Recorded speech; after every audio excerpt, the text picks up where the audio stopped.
बैसाख के महीने में, माधव महीने में इतनी महत्वता क्यों? बैसाख के महीने में नवमी तिथि को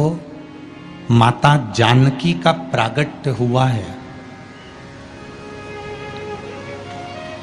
पृथ्वी से शुक्ल पक्ष की नवमी तिथि, बैसाख महीना, पीला चंदन घिसकर उस चंदन को एक सुंदर पीपल का कोमल पत्ता, कोमल पत्ता मतलब एकदम, एक तो पीपल का होता है कड़ला पत्ता, एकदम कड़क हो जाता है, और एकदम होता है कोमल पत्ता।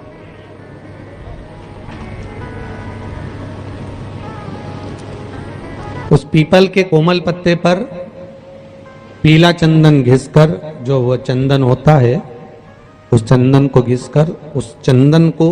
उस पत्ते पर रख ले। और महाराज उस पत्ते को मध्याह्न के समय पर, जैसे जब सुबह के समय पर सारी पूजन हो जाए, अर्चना हो जाए, भगवान शिव के मंदिरों में जल समर्पित हो जाए, उसके बाद में जब बाबा एकदम आनंद में विराजे हों, तब जहां शिवलिंग रखा होता है,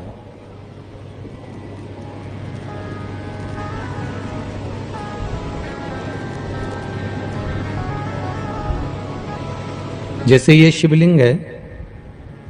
और ये कटी भाग जहां शिवलिंग रखा हुआ है, इस कटी भाग पर जहां शिवलिंग रखा है उसके पास में ही 3 उंगलियों से चंदन का लेपन उस कटी भाग पर करना है। जो उंगलियां लगी रहेगी उसी को अशोक सुंदरी वाली जगह पर स्पर्श करना है, और अशोक सुंदरी वाली जगह पर स्पर्श कर कर कुछ देर तक चंदन लगे रहने देना है। उसके बाद में उस चंदन को वापस निकाल कर लेकर आना है। कटी भाग पर जो लगाया गया है उसको भी निकाल कर वापस लेकर आना है।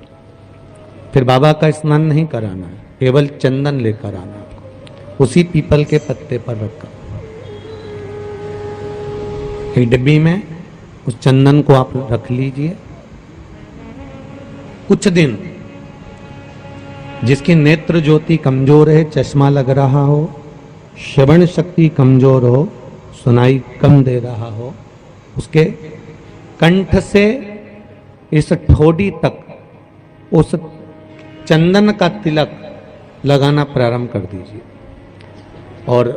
नेत्रों के नीचे थोड़ा सा वो चंदन लगाना प्रारंभ कर दीजिए। लगभग 20 से 22 दिन तक आप उसका प्रयोग करिए, और एक रुद्राक्ष का जल शिव को समर्पित कर कर उस जल का आचमन करना प्रारंभ कर लीजिए। लगभग 22 दिन लगेंगे।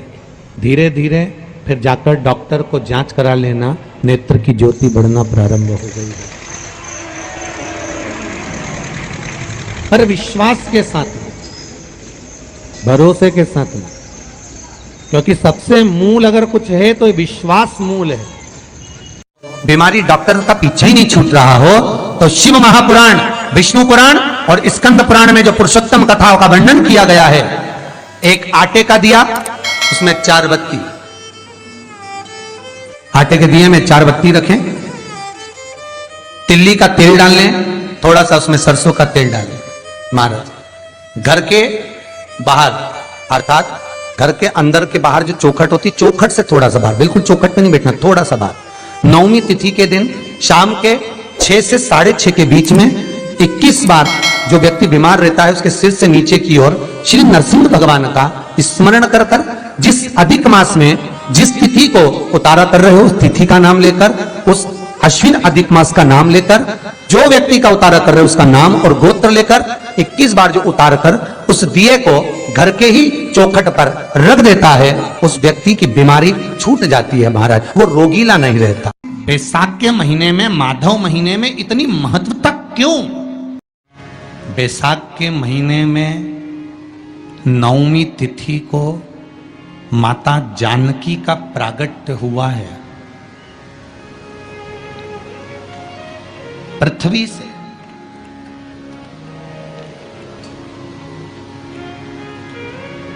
कभी एक विचार करिएगा कि नरसिंह अवतार बैसाख के महीने में हुआ, कुर्मा अवतार बैसाख के महीने में हुआ, हयग्रीव अवतार बैसाख के महीने में हुआ, परशुराम अवतार बैसाख के महीने में हुआ, माता जानकी का अवतार बैसाख के महीने में हुआ। आखिर बैसाख के महीने में, माधव महीने में इतनी महत्वता क्यों?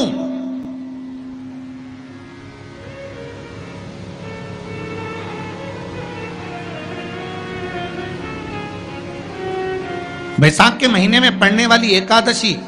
चतुर्थी, प्रदोष, अमावस्या, पूर्णिमा, शिवरात्रि, ये सभी इतनी महत्वपूर्ण क्यों हो जाती है?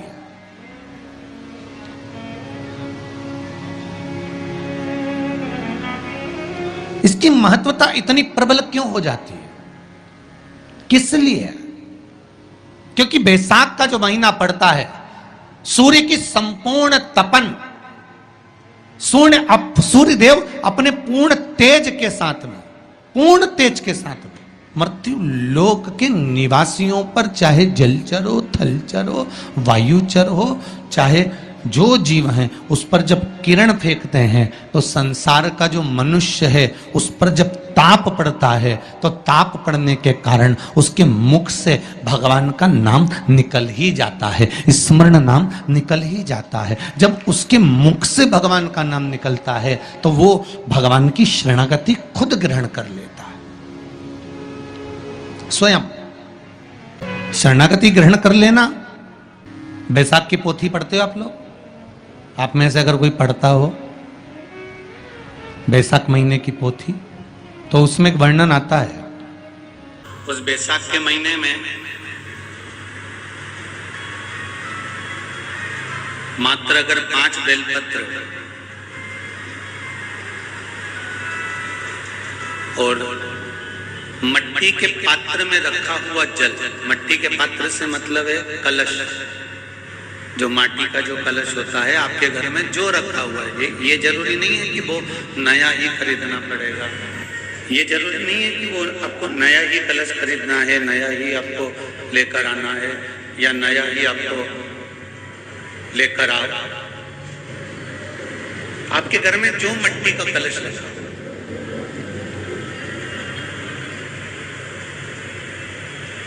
जो माटी का कलश आपके घर में रखा हुआ, 5 बेलपत्र, मट्टी के कलश में जो जल भरा हुआ हो वो जल तांबे के पात्र में डालकर शिवजी पे 5 बेलपत्र अशोक सुंदरी वाली जगह पर, जो आप लेकर आए हो 5 बेलपत्र, वो अशोक सुंदरी वाली जगह पर समर्पित कर मट्टी के पात्र का जो जल है वो जल बैसाख के महीने में किसी भी दिन, चाहे आप सोमवार को कर लो, प्रदोष को कर लो, चाहे आप शिवरात्रि पे कर लो बैसाख महीने की, तो आप अगर उस मट्टी के कलश का जल या पात्र का जल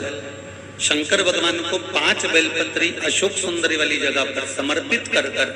जल अगर चढ़ा देते हैं तो महाराज ये उदर से जो जुड़ी हुई परेशानियां जो मनुष्य को झेलना पड़ती है, चाहे भोजन नहीं पच रहा हो, चाहे उदर में पत्थरी हो रही हो, या कोई अनेक परेशानियां जो उदर से जुड़ी हुई होती है, बैसाख के महीने में अगर प्रतिदिन मट्टी के पात्र का जल शिवजी को समर्पित करा जाता है तो उदर से जुड़ी समस्याएं अपने आप धीरे धीरे समाप्त होने लगती हैं।